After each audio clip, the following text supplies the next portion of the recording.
students, today we have to discuss about the reaction mechanism. ठीक है ना, reaction mechanism part 2. Okay, so what about the reaction mechanism part 2? We have already discussed about the reaction mechanism part 1 in the last lecture, but today dear students, मैंने आप लोगों को एक reaction के बारे में बताया था.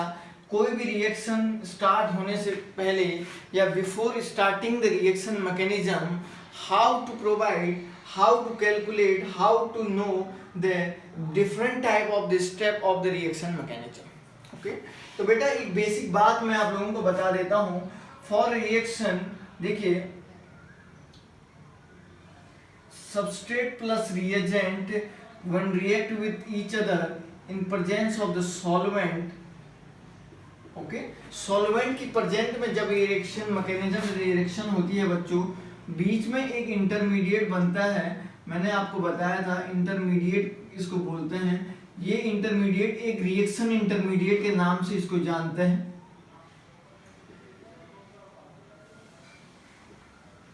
This is the reaction intermediate and it forms only for the short times. Okay, and after then the product is formed. P indicates the product. What I am saying that both this is the substrate and this is the reagent. Reagent and as well as the substrate are the part of the reactant. मैंने आपको बताया था which of the conditions are the responsible for this substrate, for this reagent to attacks on the substrate. Some of the condition are the responsible for the कुछ condition है बच्चों जो ये जो है रिएक्शन करता है इस substrate. In presence of the solvent, solvent means solvent may be polar or non-polar. It dissolves the reagent or as well as substrate. Okay, and before formation of this product there are this for a short time, एक short time के लिए एक intermediate बनता है. This intermediate is known as the reaction intermediate. बहुत कम समय के लिए प्यारे बच्चों ये बनता है, इस बात का आप लोगों को ध्यान रखना है. ओके, मैंने आप लोगों को लास्ट लेक्चर में फॉर किसी भी रिएक्शन मैकेनिज्म को पढ़ने के लिए हम लोग पहला पढ़ते हैं रिएजेंट के बारे में पढ़ते हैं. ठीक है ना बेटा, रिएजेंट के बारे में हम लोगों ने पढ़ लिया है पहले ही. दूसरा हम लोग पढ़ते हैं बच्चों इसमें reaction mechanism, reaction intermediate. Sorry, ठीक है ना. Second term is the reaction intermediate.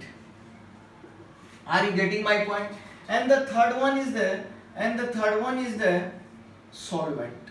Types of solvent, which type of the solvent are used for a reaction to be aromatic या to be SN1 या SN2, जो भी आप लोग कहना चाहते हैं इसकी भी हम लोग बात कर रहे हैं.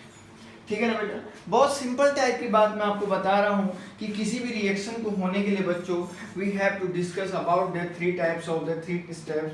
First one is the reagent. Reagent are there two types of the reagent generally used for a reaction.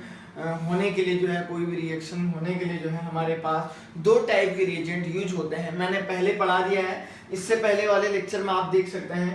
तो दूसरा हमारे पास होता है बच्चों reaction intermediate. This reaction intermediate के बारे में हम लोग पढ़ेंगे इसके बाद. एंड इसके बाद होता है सॉल्वेंट. ठीक है ना. ये रिएक्शन इंटरमीडिएट बच्चों क्या क्या हो सकते हैं? दिस रिएक्शन इंटरमीडिएट में be the carbocation. First one is the carbocation and the second one is the carbanion and the third one is the free radical and the third one is the free radical and fourth one is the carbene intermediate. ठीक है ना. and fifth one is the nitrene. और भी इसके अलावा होते हैं बच्चों, फॉस्फीन होता है लेकिन पढ़ने की जरूरत नहीं है फिलहाल, सिलेबस में इतना ही काफी है. ओके, फॉस्फीन हम जो है विटिक रिएक्शन में यूज करते हैं जिसकी बाद में बात करते हैं. देयर आर द मैं यहाँ पे हमारे पास बच्चों दो टाइप के सॉल्वेंट होते हैं. पहला सॉल्वेंट हमारे पास होता है पोलर सॉल्वेंट जिसको बोलते हैं, और दूसरा हमारे पास होता है नॉन पोलर सॉल्वेंट. ओके, तो polar solvent further divided into two parts. First one is the polar aprotic solvent. polar aprotic solvent, and the second one is this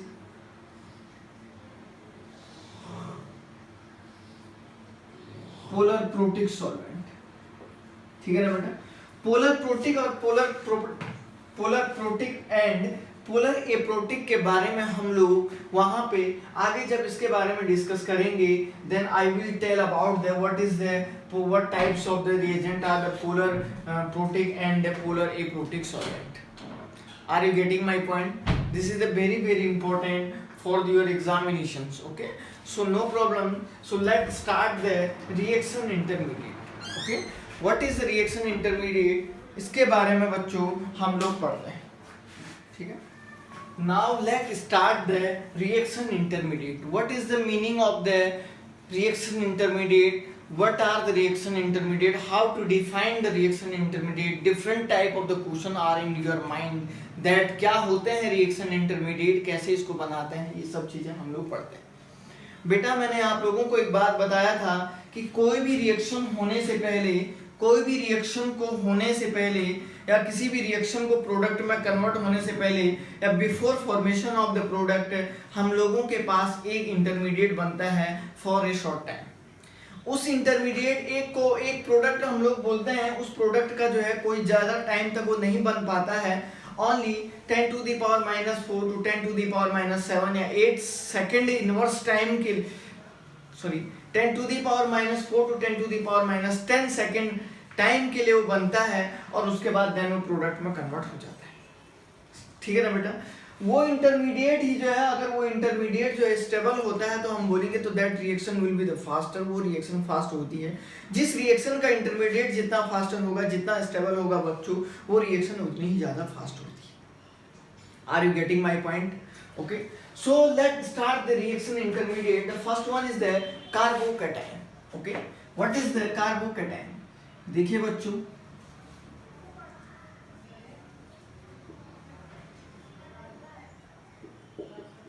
this carbocation is generally formed by the combination of two topics, two terms, two words. First one is the carbo, second one is the cation. Carbo का meaning, the meaning of this carbo is equal to carbon. Okay, and the cation means, and the meaning of the cation means positive charge. ठीक है ना. ये कार्बो generally to terms के combination से बना हुआ है. पहला कार्बो का मीनिंग कार्बन से होता है, दूसरा कैटायन का मीनिंग पॉजिटिव चार्ज से होता है. A carbon atom which contain the positive charge is generally known as the carbocation.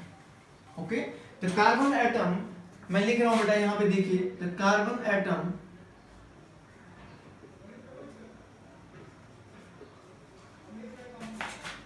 which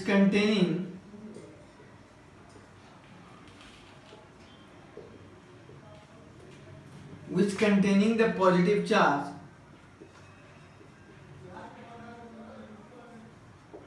generally known as the carbocation. Okay, this carbocation is generally, पहली बात तो इसके कुछ हम लोग बातें लिख देते हैं. This is the electron deficient center. और ये एक रिएक्शन इंटरमीडिएट है. This is the reaction intermediate. Okay, electron deficient centre और रिएक्शन इंटरमीडिएट होगा, या हम बोलेंगे इलेक्ट्रॉन पेयर एक्सेप्टर ग्रुप. और जो ग्रुप मैंने आपको बताया था, जो भी कंपाउंड जनरली इलेक्ट्रॉन पेयर को एक्सेप्ट करते हैं, जो भी कंपाउंड जनरली इलेक्ट्रॉन पेयर को एक्सेप्ट करते हैं बच्चों, उनको आप लोग किस नाम से जानते हो? उनको आप लोग जो है लेविस एसिड नाम से जानते हैं. ठीक है ना. This is the Lewis acid. This carbocation is known as the Lewis acid. ये लेविस एसिड जो भी आप लोग अपनी लैंग्वेज में कह सकते हैं, that is the Lewis acid. Okay, and the next one is the what. देखिए, ये एक इलेक्ट्रॉन डेफिशिएंट सेंटर है. और हमेशा जो है बच्चों, जो कंपाउंड मैंने बताया था इलेक्ट्रॉन डेफिशिएंट सेंटर होते हैं, वो हमेशा जो है इलेक्ट्रॉनों की तलाश में रहते हैं. हमेशा जो है इलेक्ट्रॉनों की तलाश में रहते हैं. तो ये जो है स्टेबिलिटी को जो है, जब इलेक्ट्रॉन को जो है खोज करेगा तभी इसमें जो है स्टेबिलिटी आएगी. ठीक है ना. The third one is that, मैं आपको बता देता हूँ, sp2 हाइब्रिडाइजेशन इसमें होता है, और जब sp2 हाइब्रिडाइजेशन होता है और sp2 हाइब्रिडाइजेशन होने के साथ साथ इसकी जियोमेट्री जो होती है बच्चों, ये मतलब ये इसकी जो जियोमेट्री होती है ये जो है प्लेनर जियोमेट्री होती है। अभी बता रहा हूं मैं कैसे बनता है ये, इसके मैं आपको इस लाइन टू लाइन आपको समझाऊंगा, ठीक है ना। प्लेनर जियोमेट्री हो सकती है इसमें, होगी, बिल्कुल होगी। तो देखिए एक इस टाइप के रिएक्शन को जो है कंसीडर करते हैं, this type of this reaction, this is the halogen atom on heating to this compound. आप देख रहे हैं ये halogen atom already more electronegative है this comparison to this carbon atom. Okay, so what is happening there that it this halogen atom attract electron density of this carbon atom।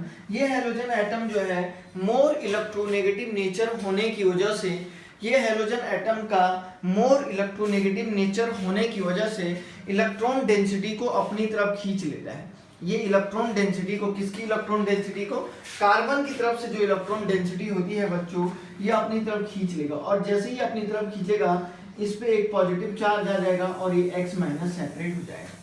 तो जब ये इस पे पॉजिटिव चार्ज आएगा तो देखिए इस तरीके से जो है इस कार्बोकैटायन के पास जो है जनरली एक वैकेंट ऑर्बिटल होता है, या वैकेंट p ऑर्बिटल भी आप इसको बोल सकते हैं। ऑलरेडी ये प्लेनर दिख रहा है, ट्राइगोनल प्लेनर भी इसको आप लोग बोल सकते हो। This carbocation, the geometry of this carbocation is known as the trigonal planar and the sp2 hybridisation. Are you getting my point?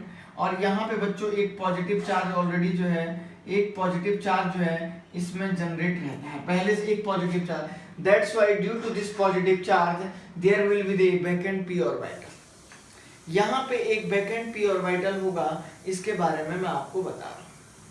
Okay, so there is no difference, there is no confusion that how is the carbocation is formed. This is a very simple method that only there, this is the more electronegative atom, it will attract electron density of from this carbon X bond। क्योंकि halogen atom जो है काफी ज्यादा electronegative होने की वजह से ये इस इलेक्ट्रॉन डेंसिटी को अपनी तरफ खींच लेता है, और जैसे ही इलेक्ट्रॉन डेंसिटी को अपनी तरफ खींचेगा तो उस पर क्या हो जाएगा, पॉजिटिव चार्ज आ जाएगा, है ना बेटा। तो इसीलिए मैं कह रहा हूं, तो जब पॉजिटिव चार्ज आएगा तो पॉजिटिव चार्ज वाला ग्रुप, एक बात बताइए, इलेक्ट्रॉन डेफिशिएंट नेचर का होगा ऑलरेडी। रिएक्शन इंटरमीडिएट तो मैंने बताया, इलेक्ट्रॉन जब इलेक्ट्रॉन डेफिशिएंट नेचर का है तो ऑलरेडी जो है क्या हो जाएगा, always the tendency want to the tendency of the carbocation will be the electron pair accepting, है ना। ये सारी बातें जो है इसी में होंगी। And the next one is the, अब मैं आपको बता रहा हूं बच्चों types of carbocation.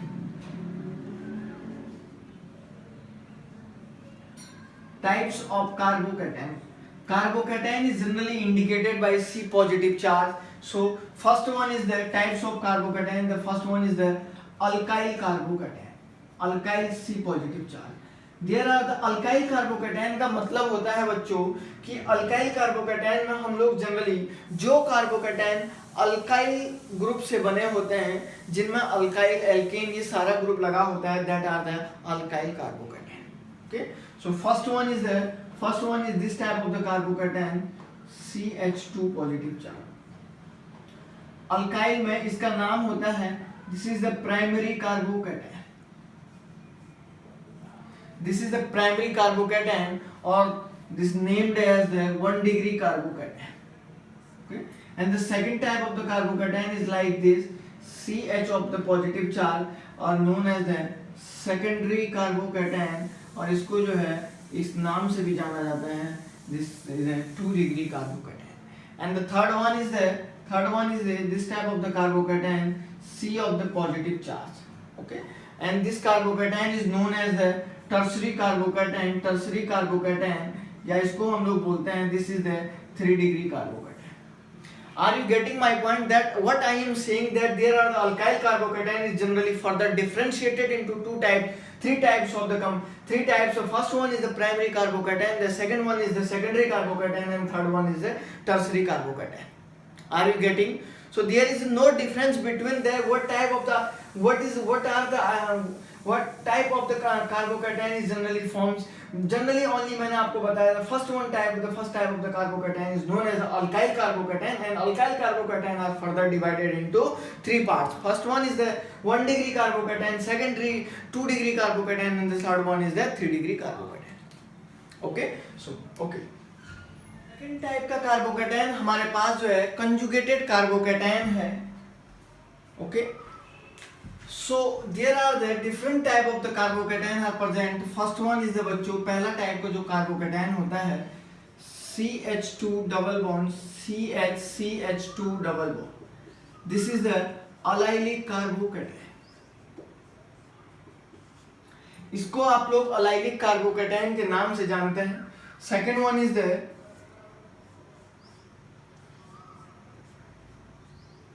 Benzylic carbocation. Okay, benzylic carbocation जिसको आप लोग बोलते हैं.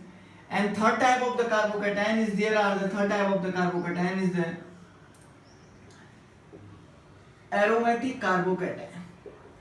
ओके, एरोमेटिक कार्बोकेटाइन का मतलब होता है carbocation which follow Huckel's rule 4 and 2 pi electron system को जो फॉलो करते हैं, that are the aromatic carbocation. मैंने आप लोगों को एरोमेटिसिटी के बारे में लेक्चर में बहुत पहले ही पढ़ा दिया है. बहुत अच्छे से आपको बताया गया है कि कौन कौन से कंपाउंड जो है एरोमेटिक होते हैं, कैसे आप जो है किसी कंपाउंड की एरोमेटिसिटी को फाइंड आउट करते हैं. इसके बारे में आप लोगों को पहले से बताया है बेटा, तो आपको इसमें कोई भी कंफ्यूजन नहीं होना चाहिए. तो मैं एक most of the popular example of the aromatic carbocation में लिख रहा हूँ यहाँ पे. This one is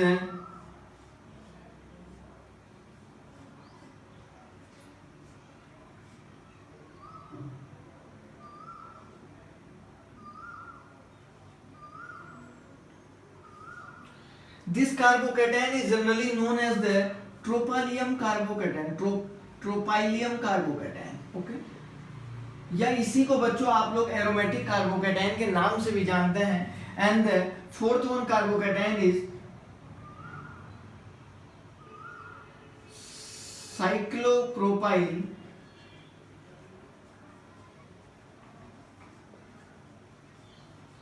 methyl carbocation.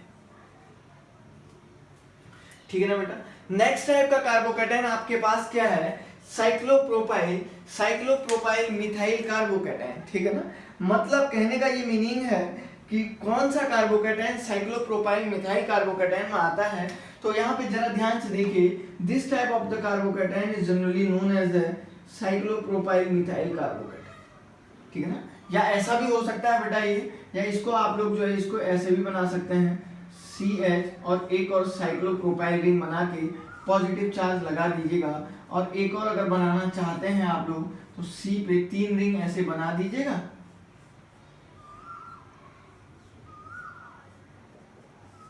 One degree, 2 degree and the 3 degree. There are the 3 types of the cyclopropyl methyl.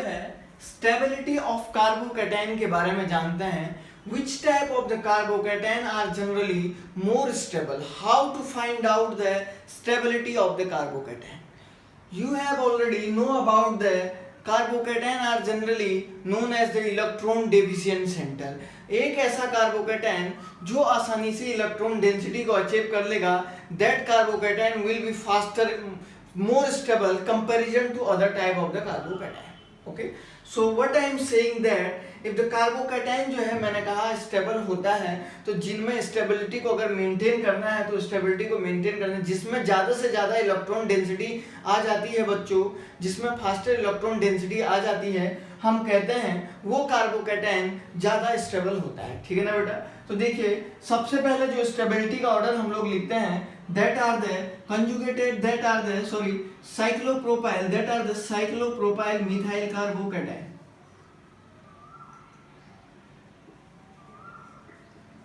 The first one is the cyclopropyl methyl carbocation.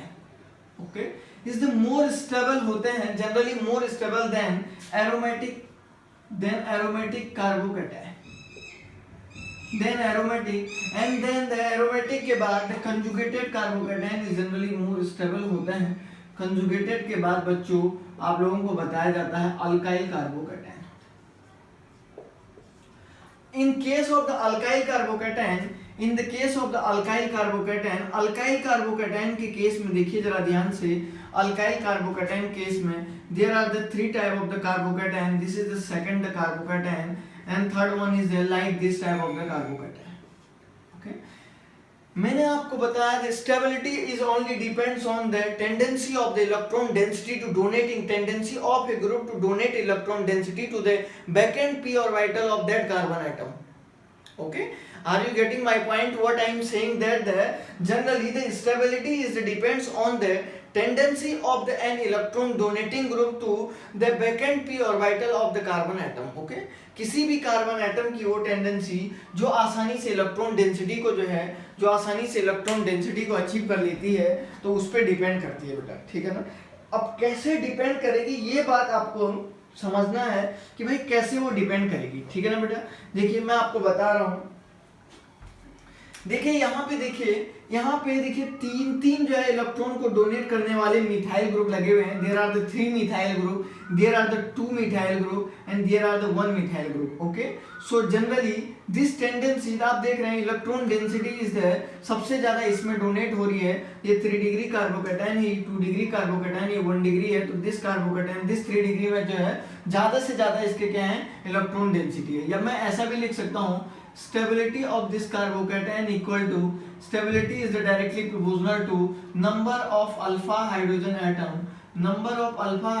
atom, या इसको हम लोग बोल सकते हैं इलेक्ट्रॉन डोनेटिंग ग्रुप। बताया था ना आपको हाइपर कंजुगेशन, इससे पहले मैंने आपको बताया था कैसे अल्फा हाइड्रोजन को, जो लोग हाइपर कंजुगेशन नहीं जानते हैं इससे पहले वाला लेक्चर देख लीजिएगा, समझ में आ जाएगा।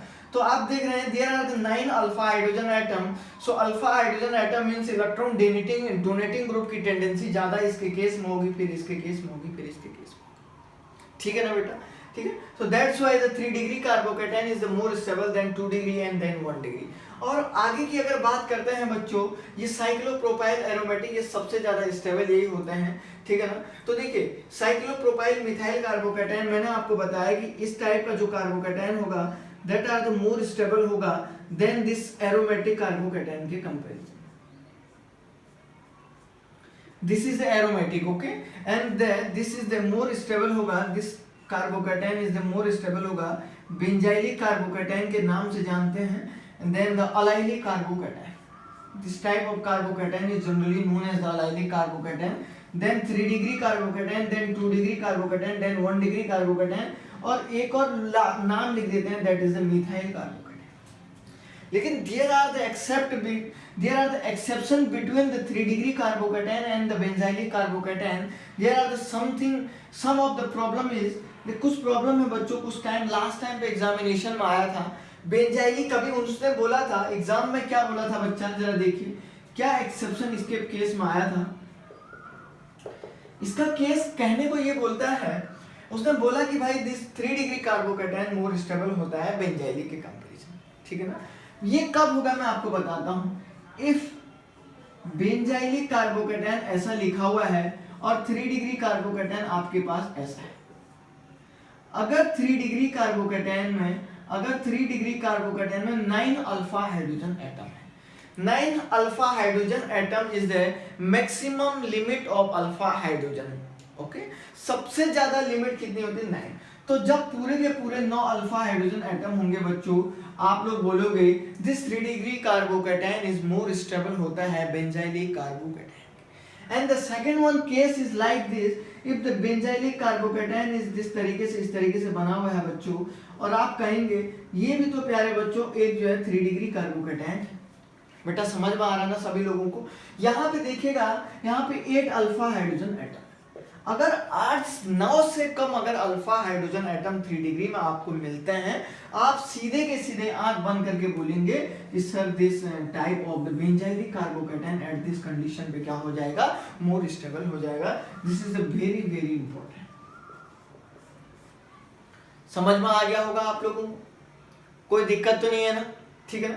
चलिए बेटा कुछ एग्जाम्पल करते हैं, देन जो है ये टॉपिक हम लोग, मैंने आपको हाइपर कंजुगेशन में भी पढ़ा दिया है, अब हम लोग जो है कुछ एग्जाम्पल सॉल्व करते हैं, उसके बाद इसका काम होगा, ठीक है ना।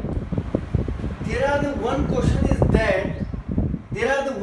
is that Why this allylic carbocation is less stable than benzylic carbocation?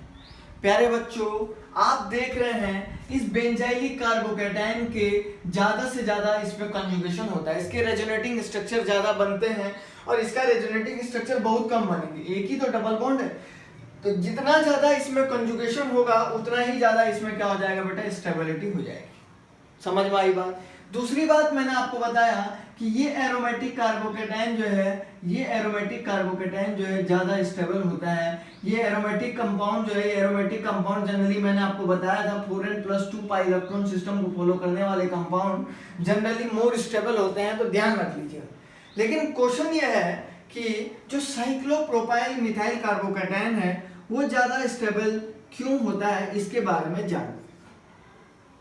This is a very dangerous to how to stability of this cyclopropyl methyl carbocation is measured. That so let us consider this type of the reaction, this type of the structure. तो देखिए बेटा, मैंने इस तरीके से कोई एक cyclopropyl methyl carbocation के बारे में बनाया है, ठीक है ना। इसके पास मैंने ये दो लोब दिखा रखे हैं, इस दो लोब का नाम है बेटा, ये वैकेंट p ऑर्बिटल है, ठीक है ना। वैकेंट p ऑर्बिटल है, ये vacant p orbital always want to electron density of this cyclic 3 member ring। और देखो जो साइक्लिक 3 मेंबर रिंग होती है ये जनरली लेस स्टेबल होती है बेटा, ठीक है ना। ये cyclic 3 member ring generally less stable होती है comparison to 4 member ring. This cyclic 3 member ring is generally more less stable than 4 member ring। और जैसे जैसे रिंग का साइज बढ़ता जाता है स्टेबिलिटी ऑर्डर बढ़ता जाता है। अब देखो एक्चुअली ये जो बॉन्ड होता है ना बेटा, इसमें जो ओवरलैपिंग होती है इसके p ऑर्बिटल की, काफी छोटा सा रिंग है, तो इस कार्बन का भी p ऑर्बिटल होगा, इस कार्बन का भी p ऑर्बिटल होगा। तो जरा देखिए बेटा, ये कार्बन का p ऑर्बिटल होगा, ये भी कार्बन होगा और इस कार्बन का भी p ऑर्बिटल होगा। तो देखो काफी छोटा साइज होने की वजह से क्या होता है, मैं यहीं पे बना रहा हूँ थोड़ा सा, काफी छोटा साइज होने की वजह से ये जो p ऑर्बिटल होता है ना, ऐसे ऐसे जो p ऑर्बिटल लगा होता है ना बेटा, ये एक दूसरे से चिपके रहते हैं, तो इस टाइप से ओवरलैपिंग रहती है बेटा इसमें। देखो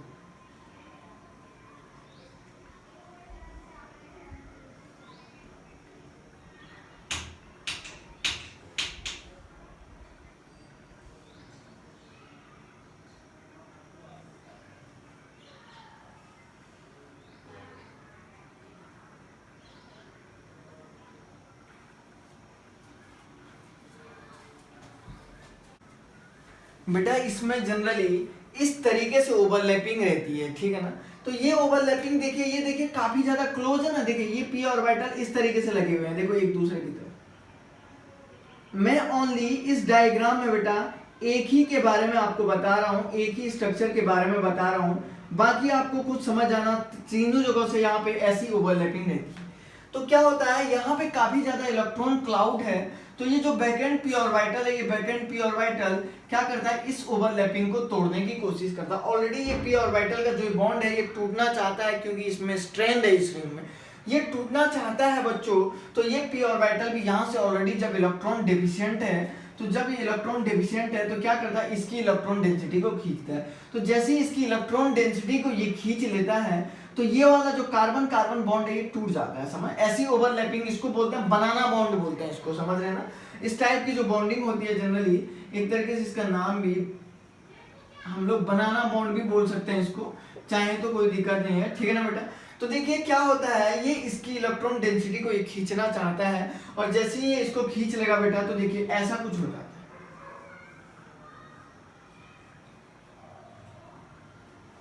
पॉजिटिव चार्ज इधर आ, और ये इधर से भी तो खींच सकता है ना, तो ये स्ट्रक्चर भी तो पॉसिबल है बेटा। देखिए तो ये स्ट्रक्चर क्या इसका पॉसिबल नहीं है क्या, बिल्कुल ये स्ट्रक्चर भी बच्चों, ये स्ट्रक्चर भी पॉसिबल है। तो देखो कभी इधर हो रहा है, कभी इधर रेजोनेंस हो रहा है, कभी यहाँ से हो रहा है, तो इस टाइप के रेजोनेंस को बोलते हैं डांसिंग रेजोनेंस, ठीक है ना। दिस टाइप ऑफ रेजोनेंस मैं यहाँ पे लिख देता हूँ, this type of resonance is known as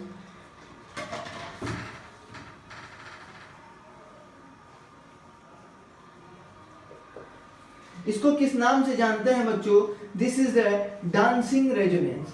that's why due to this dancing resonance, ये जो साइक्लोप्रोपाइल मिथाइल कार्बोकेटाइन होता है ये मोर स्टेबल होता है, समझ रहे हैं ना, ये यहाँ से तोड़ेगा और इसको खींच लेता है और इसी रीजन से जो है इसकी स्टेबिलिटी ज़्यादा होती है कंपैरिजन टू अदर। ठीक है ना, कोई दिक्कत तो नहीं है ना बेटा इसमें, बहुत सिंपल टाइप की प्रॉब्लम है ये, सिंपल जो बात है थोड़ा सा नॉलेज के लिए ध्यान में रखना है और बाकी इसमें कोई भी दिक्कत आपको नहीं होनी चाहिए। ठीक है ना, चलो ठीक है आगे बढ़ते हैं।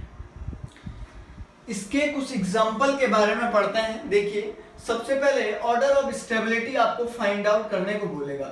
अगर मैं आप लोगों को एक ऐसा कार्बोकेटाइन दिखा देता हूं, देखिए एक इस टाइप का कार्बोकेटाइन दिखा देता हूं और दूसरा आपके पास ऐसा कार्बोकेटाइन बताता हूं और तीसरा आपसे कहता हूं CH।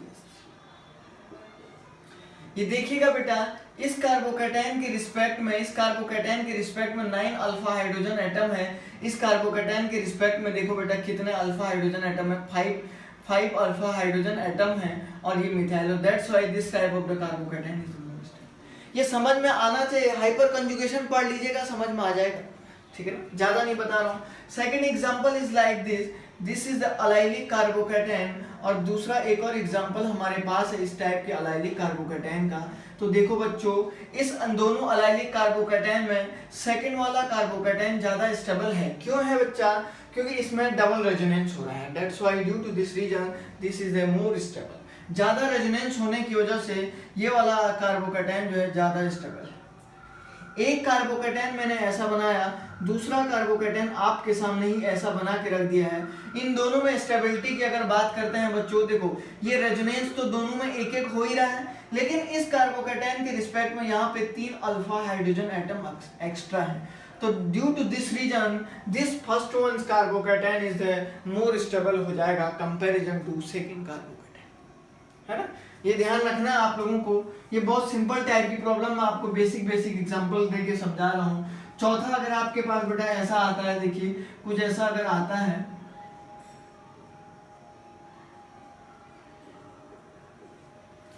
और एक और अगर ऐसा आ जाता है, देखिए सेकंड वाला ज्यादा स्टेबल होगा। क्यों होगा बेटा? देखो बेंजीन रिंग तो दोनों में कॉमन है, लेकिन यहाँ से क्या है, देखिए यहाँ से 3 अल्फा हाइड्रोजन एटम एक्स्ट्रा है। 3 अल्फा हाइड्रोजन एटम एक्स्ट्रा होने की वजह से सेकंड कार्बोकेटाइन मोर स्टेबल होता है कंपैरिजन टू फर्स्ट। ठीक है ना। 5 number of this type of the question, अगर मैंने एक एग्जांपल आपको ऐसा दे दिया, पॉजिटिव चार्ज यहाँ पे लगा दीजिएगा,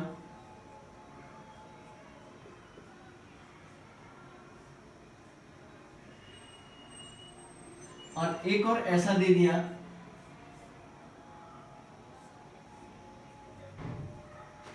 ये फर्स्ट एग्जांपल है, ये सेकंड है, ये थर्ड है बेटा। देखो इन तीनों में सबसे ज्यादा जो स्टेबल होगा सेकंड वाला कार्बोकेटाइन स्टेबल होगा। क्यों होगा?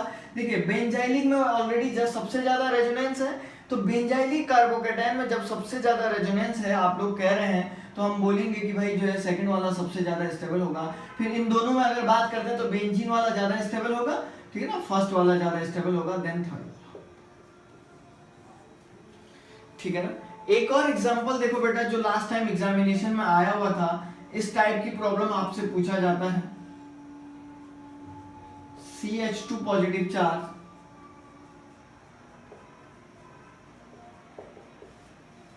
CH2 पॉजिटिव चार्ज, यहां पे एक काम करिए आप लोग OMe ग्रुप लगा दीजिएगा, यहाँ पे आप लोग NO2 ग्रुप लगा दीजिएगा और इसको सिंपल वे में छोड़। इन तीनों में आपको चेक करना है बच्चों सबसे ज्यादा स्टेबल कौन सा कार्बोकेटाइन है। पहली बात तो आप देख रहे हैं बेंजीन रिंग सारे के सारे कार्बोकेटाइन में कॉमन है। जिस कार्बोकेटाइन में सबसे ज्यादा इलेक्ट्रॉन डेंसिटी जाएगी, तो मैं आपसे कहता हूं पहला वाला कार्बोकेटाइन जो है फर्स्ट वाला ज्यादा स्टेबल है, देन थर्ड वाला, देन सेकंड वाला। क्यों है? क्योंकि यहां से इलेक्ट्रॉन डेंसिटी जाएगी तो सबसे ज्यादा इलेक्ट्रॉन डेंसिटी से ये स्टेबलाइज होगा, ये पॉजिटिव चार्ज। इन दोनों के केस में देखो बेटा इस ग्रुप का -I इफेक्ट लगेगा। -I का मतलब होता है इलेक्ट्रॉन डेंसिटी को अपनी तरफ खींचना। तो ये वाला ग्रुप क्या करेगा? इलेक्ट्रॉन को अपनी तरफ खींचेगा। भाई कुछ इलेक्ट्रॉन इधर जाएंगे, कुछ इसकी तरफ आएंगे, लेकिन इसके केस में क्या होगा बेटा, इस रिंग के केस में तो सारे के सारे इलेक्ट्रॉन उधर ही तो जा रहे हैं, सारे उधर ही जाएंगे, देयर इज नो चांस, कोई भी चॉइस नहीं है दो वापस आने की। लेकिन इसके केस में क्या होगा, आधे इधर आएंगे। तो दैट्स व्हाई ये वाला जो है सबसे ज्यादा अनस्टेबल कार्बोकैटायन होगा, ये कार्बोकैटायन सबसे ज्यादा अनस्टेबल होगा उसके कंपैरिजन। ठीक है ना, बहुत सिंपल क्वेश्चन मैंने आपको बताया, आप इसको कर सकते हैं। ओके, ठीक है।